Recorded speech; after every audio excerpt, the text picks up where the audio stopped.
Selamat pagi, salam sehat sejahtera buat kita semua. Saat ini orang-orang semangat menjaga kesehatan tubuh. Ada yang rutin minum vitamin, makan buah-buah yang mengandung vitamin, minum jamu tradisional, rajin olahraga dan sebagainya, supaya antibodinya kuat dan kebal terhadap COVID-19. Menjaga kesehatan tubuh itu penting, tapi yang tidak kalah pentingnya juga kita harus menjaga kesehatan rohani kita supaya kita hidup sehat jasmani dan rohani. Menjaga kesehatan rohani pada dasarnya sama dengan menjaga kesehatan jasmani. Supaya tubuh ini sehat, yang pertama kita harus makan secara teratur. Tapi makan itu juga tidak boleh ngawur, harus selektif. Sebab kalau kita salah makan, malah bisa mengganggu kesehatan kita. Supaya sehat secara rohani, roh kita juga perlu makan. Dalam Matius 4 ayat 4, Tuhan Yesus berkata, manusia hidup bukan dari roti saja, tetapi dari setiap firman yang keluar dari mulut Allah. Roti itu makanan jasmani, firman Allah itu makanan untuk roh kita. Kita bersyukur saat ini masih bisa makan firman Tuhan melalui Facebook, Instagram, YouTube, dan lain-lainnya. Walaupun tidak saling bertatap muka, namun saya percaya ketika kita mendengar firman Tuhan, sekalipun kita tidak saling tatap muka, tapi Tuhan Yesus sedang menatap kita. Karena itu jangan stop di tengah jalan. Ketika kita mendengar firman Tuhan, dengar sampai tuntas, supaya Tuhan tidak kecewa karena dicuekin oleh kita. Selagi firman Tuhan masih bisa kita dapatkan dengan mudah, makan itu sebanyak-banyaknya. Semakin banyak kita makan firman Tuhan yang murni, maka iman dan roh kita akan semakin sehat. Yang kedua, setelah makan kita perlu minum. Kalau kita makan tidak minum, bisa keseretan nanti. Makanannya nyantol di tenggorokan, tidak turun ke perut. Supaya tubuh ini sehat, tidak cuma butuh makanan, tapi juga butuh air. Kalau tubuh kekurangan cairan, akan mengalami dehidrasi, dan itu akan mengganggu fungsi otak kita. Supaya sehat, roh kita juga perlu minum. 1 Korintus 12 ayat 13. Sebab dalam satu roh kita semua, baik orang Yahudi maupun orang Yunani, baik budak maupun orang merdeka, telah dibaptis menjadi satu tubuh, dan kita semua diberi minum dari satu roh. Kita semua diberi minum dari satu roh, yaitu roh Allah atau roh kudus. Supaya firman Tuhan bisa masuk dalam hati kita butuh minum roh kudus. Seperti makanan jasmani tadi, tidak boleh ngawur supaya tidak membahayakan kesehatan tubuh kita. Begitu pula kita butuh roh kudus untuk bisa membedakan ajaran yang benar dan ajaran yang sesat. Karena memang Tuhan mengirim roh kudus itu untuk mengajar dan mengingatkan kita tentang firman Tuhan, supaya kita bisa mengerti firman Tuhan dengan benar. Nah, bagaimana untuk mendapatkan roh kudus? Sesungguhnya sejak kita percaya Tuhan Yesus, api roh kudus itu mulai menyala dalam diri kita. Tugas kita adalah menjaga agar api roh kudus itu tidak padam.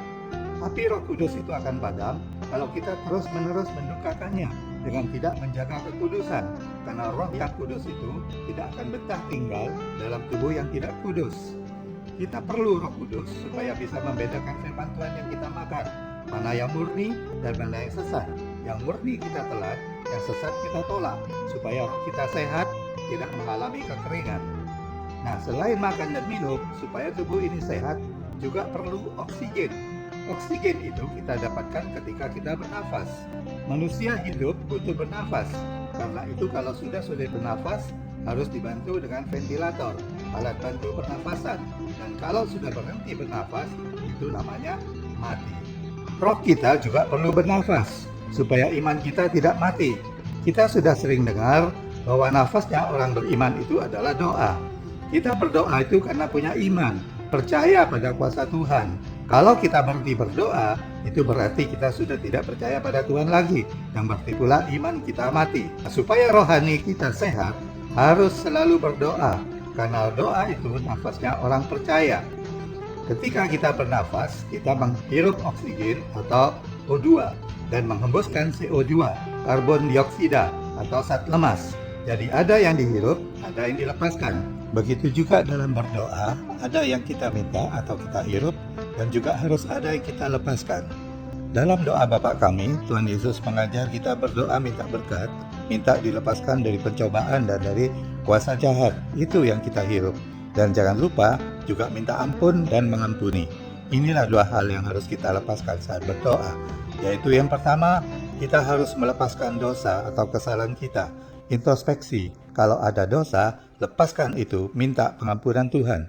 Dan yang kedua, kita harus melepaskan pengampunan bagi orang yang bersalah pada kita.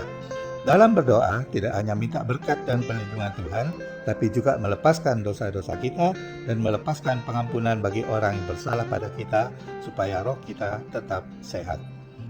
Selanjutnya, supaya tubuh kita sehat, kita perlu berolahraga. Olahraga itu penting, supaya otot-otot tidak kaku, peredaran darah lancar.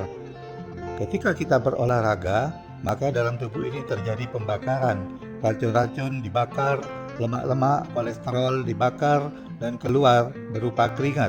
Karena itu kalau berolahraga jangan setengah-setengah, harus sampai berkeringat supaya tubuh ini sehat. Rasul Paulus menulis dalam 1 Timotius 4 ayat 8, latihan badani terbatas gunanya, tetapi ibadah itu berguna dalam segala hal, karena mengandung janji baik untuk hidup ini maupun untuk hidup yang akan datang. Dalam ayat ini Rasul Paulus menyandikan dua kata, yaitu kata latihan badani dengan kata ibadah. Latihan badani untuk melatih tubuh kita yang disebut olahraga, sedangkan ibadah itu latihan untuk roh kita, barangkali bisa disebut olah jiwa atau olah roh ya. Latihan badani atau olahraga itu penting, tapi terbatas gunanya, karena olahraga itu cuma berguna untuk tubuh selama kita ada di dunia ini, atau akhirnya tubuh ini mati juga. Tapi olah roh atau ibadah itu berguna baik untuk hidup kini maupun untuk hidup yang akan datang. Singkatnya, ibadah itu berguna di dunia dan di akhirat. Roh kita supaya sehat perlu dilatih dengan beribadah. Sekarang ini gereja-gereja ditutup karena situasi, tetapi puji Tuhan, kita masih bisa ibadah melalui media online. Kita bisa ikut memuji Tuhan, mendengar firman Tuhan, ikut berdoa melalui media online. Pujian, firman Tuhan, dan doa adalah tiga unsur yang harus kita lakukan di dalam ritual ibadah. Namun ibadah itu tidak hanya sebatas ritual belaka. Roma 12 ayat 1, karena itu saudara-saudara, demi kemurahan Allah aku menasihatkan kamu, supaya kamu mempersembahkan tubuhmu sebagai persembahan yang hidup, yang kudus, dan yang berkenan kepada Allah. Itu adalah ibadahmu yang sejati. Dalam ayat ini, Rasul Paulus katakan, ibadah yang sejati adalah bila kita mau mempersembahkan tubuh kita, mempersembahkan hidup kita ini sebagai alat kemuliaan Tuhan. Segenap pikiran, perkataan, dan perbuatan kita harus diarahkan untuk kemuliaan Tuhan. Tetap menjaga kekudusan dan melakukan perbuatan yang berkenan kepada Tuhan, itu merupakan ibadah yang sejati. Sebagai penutup, kita baca 1 Tesalonika 5 ayat 23. Semoga Allah damai sejahtera menguduskan kamu seluruhnya, dan semoga roh, jiwa, dan tubuhmu terpelihara sempurna dengan tak bercacat pada kedatangan Yesus Kristus Tuhan kita. Kita perlu memelihara roh, jiwa, dan tubuh kita supaya tidak bercacat pada kedatangan Tuhan Yesus Kristus nanti. Kalau kita lihat situasi dunia saat ini, itu pertanda kedatangan Tuhan Yesus ke dunia ini sudah semakin dekat.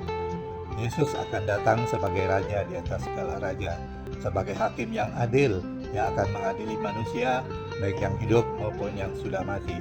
Siapa yang kedapatan cacat rohaninya akan dicampakkan dalam api neraka, tetapi siapa yang sehat rohaninya akan dimuliakan dalam kerajaan sorga.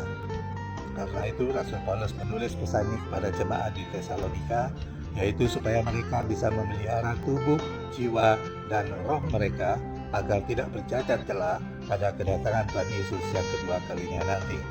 Yang harus kita pelihara bukan cuma kesehatan tubuh ini, tapi juga jiwa dan roh kita, supaya kita bisa sehat secara jasmani dan juga sehat secara rohani. Kalau tubuh ini butuh makan, roh kita juga butuh makan, yaitu firman Allah. Kalau tubuh ini butuh minum, roh kita juga butuh minum, yaitu air hidup atau Roh Kudus.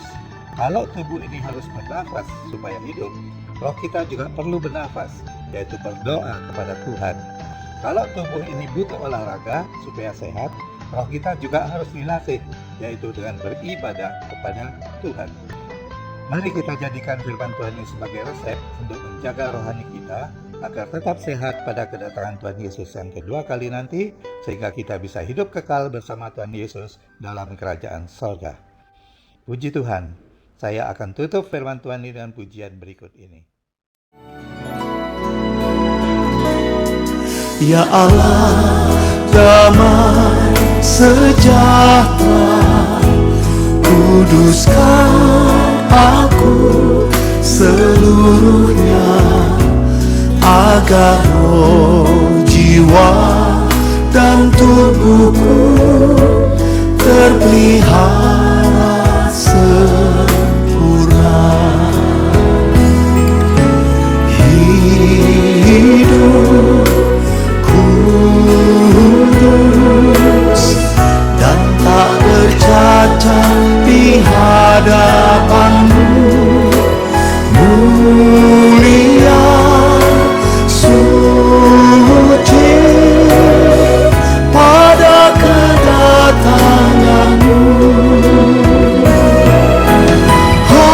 Hosana, Hosana, datanglah Tuhan Yesus. Kekasih, kami bersyukur bahwa firman-Mu mengingatkan kami agar kami tidak hanya menjaga kesehatan jasmani saja, tapi kami perlu menjaga kesehatan rohani kami, agar pada kedatangan Tuhan yang kedua kali nanti, tubuh, jiwa, roh kami tidak bercacat di hadapan-Mu. Untuk itu, kami butuh firman Tuhan sebagai makanan rohani kami. Kami butuh Roh Kudus untuk menolong kami, supaya mengerti dan mampu melakukan firman-Mu dalam kehidupan kami. Biarlah di saat-saat yang sulit ini, kami tetap beribadah kepada-Mu. Kami tetap mau berdoa dan menyembah Engkau saja. Kami akan tetap hidup kudus di hadapan Tuhan, supaya melalui kehidupan kami, nama Tuhan dipermuliakan. Terima kasih Tuhan, di dalam nama Tuhan Yesus Kristus, hamba berdoa dan bersyukur.